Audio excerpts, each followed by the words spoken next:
রাসূলুল্লাহ সাল্লাল্লাহু আলাইহি ওয়াসাল্লাম বলেন, এক শ্রেণীর মানুষ তারা যারা জান্নাতে যাবে, জান্নাতে যেই শ্রেণী যেই স্তরে তারা বসবাস করছে, অবস্থান করছে, হঠাৎ দেখবে এই স্তর এই ক্লাসের চেয়ে তাদের ক্লাস চেঞ্জ হয়ে হাই ক্লাস হয়ে গেছে। সুবহানাল্লাহ। হঠাৎ তারা দেখবে জান্নাতে তারা যেই ক্লাসে যেই স্তরে ছিল এটা হাই ক্লাস হয়ে গেছে।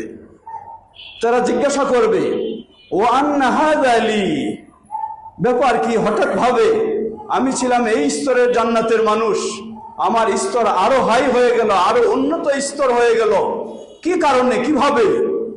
তাদেরকে আল্লাহর পক্ষ থেকে বলা হবে, জেনে রাখো তোমার সন্তান তোমার জন্য ইস্তিগফার করেছে, ক্ষমা প্রার্থনা করেছে, আল্লাহর কাছে দোয়া করেছে, তাই সেই সন্তানের দোয়ার বদলতে তোমার জান্নাতের স্তর আজকে আল্লাহ বৃদ্ধি করে দেওয়া হবে। সুবহানাল্লাহ।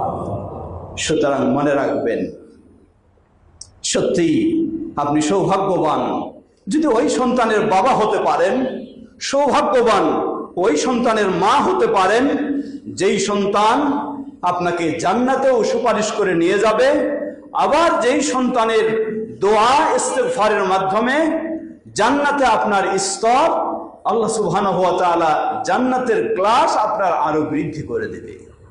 আল্লাহ আমাদের সকলের সন্তানদেরকে সেভাবে কবুল করে নিন। আল্লাহ আমাদেরকে তৌফিক দান করুন, আমাদের সন্তানদেরকে যেন সেভাবে আমরা গড়ে তুলতে পারি।